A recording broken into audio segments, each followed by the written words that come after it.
What's up, FullRideNation? I ain't forgot about you. I'm back. Hey, thanks to all the new subscribers. I really appreciate you guys for subscribing. Glad you guys enjoying the content. So we're going to get into today's topic. Stay tuned, guys.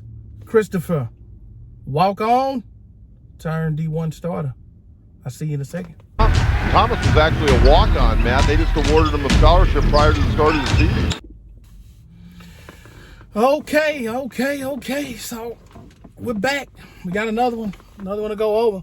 So what is today's topic? Today's topic is the importance of having a workout partner. So in order to achieve and to be successful in the game of basketball, you have to be willing to put the work in, right?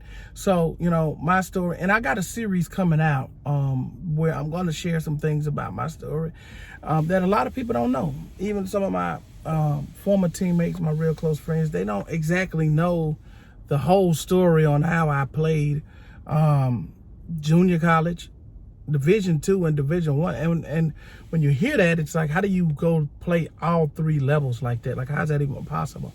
And I'm going to put out a series here explaining that entire thing, how I went from playing JV as a junior.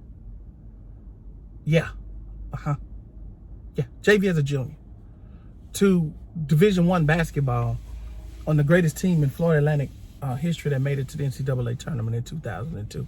So I'm going to be going over that. So, but what I'm bringing to you today is the topic of having a workout partner and the importance of continuing to work on your game. Because, guys, there's going to be times where, people are going to tell you can't make it. People are going to tell you can't do it. Basketball is a marathon. It is not a sprint. It's who comes out in the end. There are going to be people who are going to be better than you in the beginning or early when you guys are younger. But a lot of times, some people are not willing to continue to put the work in and continue to get better just because you're not necessarily where you want to be when you're young. You just keep working. And that's why you have the importance of having a workout buddy. I mean, shout out to my friend Eric out in Orlando. That guy, he used to work out with me. I met Eric summer of my 10th grade year when I was going from Edgewater High School to Dr. Phillips. I met him in the YMCA. I was in the gym. I was volunteering for the YMCA, and he had a membership, and I was in the gym shooting around, and he and I met, and ever since then, we've been friends to this day. And I used to go work out Saturdays and Sundays, me and my mom, and there was times that, Eric would come out with me. I could call Eric at any time. This is before I even got to college. And I had other friends along the way. Mario, shout out to Mario, we worked out. But previous to getting to even meet those people, it started in high school. And so, Eric, I call Eric, it's 12 o'clock. We used to go out 12 o'clock in the hot sun in Orlando, Florida. And we used to work out hard, hour and a half, just working on our game, handles, jump shot, doing this, doing that. Because our philosophy was this: if we can play under these conditions, we won't have a problem playing in the air-conditioned gym. So you have to have someone that you can call on that is going to be as motivated to get better as you are.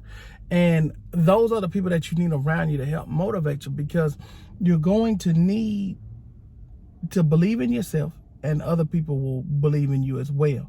And everyone is generally trying to achieve the same goal. When you look at people that's in the NBA, they have trainers, they have all those things, so as you get better and as you get money, things come. But before these NBA players had these paid trainers and teams had all this stuff on, they had to go out and do it themselves. So some people have older brothers, some people have older sisters, some people have parents that's pushing them. But even through all that, make sure you get yourself a good workout buddy who's just as motivated as you that on getting themselves better. Like I say, shout out to Eric. Me and him worked out all the time from high school up. Mario, he and I worked out all the time. We went park to park in the summertime playing. And it's just a plethora of people that we used to go out and play. Even when I was at FAU, some of the teammates of mine, we would go to different parks around Miami, Fort Lauderdale, and we would just play and take over these parks. And kind of like what you see now, just before we did all this stuff before there were cameras and a way to document it. But I love watching that stuff now because it just brings back memories. I love watching these guys go pull up to these parks in different cities and play, because it brings back memories. When I was that age, I did the same thing. We would go, they would look at us, they were like, oh, these guys play in college, they're D1. So people would come at you hard. They would always bring their best game out against you. And then I would bring out my best game against them too, because my philosophy was this: they don't just pass out scholarships.